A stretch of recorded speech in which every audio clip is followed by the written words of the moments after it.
ಇನ್ನು ಜಯಮೃತ್ಯುಂಜಯ ಶ್ರೀ ಟ್ರ್ಯಾಕ್ಟರ್ ಮುಖಾಂತರ ಹೋಗಿ ನಾವು ಮುತ್ತಿಗೆ ಹಾಕ್ತೀವಿ ಅಂತ ಹೇಳಿದ್ದಾರೆ. ಈ ಮುಖಾಂತರ ಏನು ಅಂದರೆ ಕರೆ ಕೊಟ್ಟಿದ್ದಾರೆ, ಬನ್ನಿ ಎಲ್ಲರೂ ಕೂಡ ಹೋಗೋಣ ಅಂತ. ಹೀಗಾಗಿ ಕೆಲವೊಂದು ಕಡೆಗೆ ರಸ್ತೆಗಳಲ್ಲಿ ಏನೇನು ಅಡೆತಡೆ ಒಡ್ಡಬೇಕು ಅದೆಲ್ಲವನ್ನು ಕೂಡ ವ್ಯವಸ್ಥೆ ಮಾಡ್ತಾ ಇದೆ. ನಾಳೆ ಟ್ರ್ಯಾಕ್ಟರ್ ರ್ಯಾಲಿಗೆ ಸಜ್ಜಾಗಿದ್ದಾರೆ ಸ್ವಾಮೀಜಿ. ಒಂದು ಕಡೆಗೆ ಸದನದಲ್ಲಿ ಕದನ ಆಗುತ್ತೆ, ಡೌಟೇ ಇಲ್ಲ. ಇನ್ನೊಂದು ಕಡೆಗೆ ಈ ಮೀಸಲಾತಿ ವಿಚಾರಕ್ಕೆ ಸಂಬಂಧಪಟ್ಟಂಗೆ 2A ಜಾರಿಗೋಸ್ಕರ ಜಯಮೃತ್ಯುಂಜಯ ಶ್ರೀ ಪಟ್ಟು ಹಿಡಿದಿದ್ದಾರೆ. ನಾಳೆ ಟ್ರ್ಯಾಕ್ಟರ್ ರ್ಯಾಲಿ ನಡೆಸ್ತಾರಂತೆ. ನೋಡಿ, ಹಿಂದೆ ಯಾರ್ಯಾರು ಒಗ್ಗಟ್ಟಾಗಿ ಹೋದಂಥವರು, ಅವರೀಗ ಶಾಸಕರೂ ಕೂಡ ಹೌದು, ಮಂತ್ರಿ ಸ್ಥಾನಕ್ಕೋಸ್ಕರ ಪ್ರಯತ್ನ ಪಡ್ತಿರುವಂಥವ್ರು.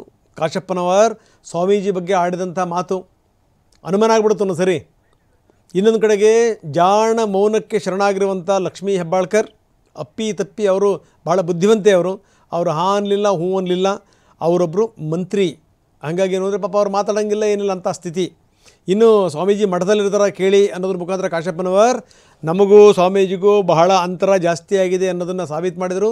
ಇನ್ನು ಮೊದಲಿಂದಲೂ ಕೂಡ ಅವ್ರ ಜೊತೆಗಿರುವಂಥವರು, ಬೆಂಬಲ ಕೊಡ್ತಾ ಇರುವಂಥವ್ರು, ಮಾತಾಡ್ತಿರುವಂಥವ್ರು ಅಂತಂದರೆ ಯತ್ನಾಳ್ ಇವತ್ತು ಈ ಸಂದರ್ಭದಲ್ಲಿ ಯಾವ ಹೆಜ್ಜೆ ಇಡ್ತಾರೆ ನೋಡಬೇಕು.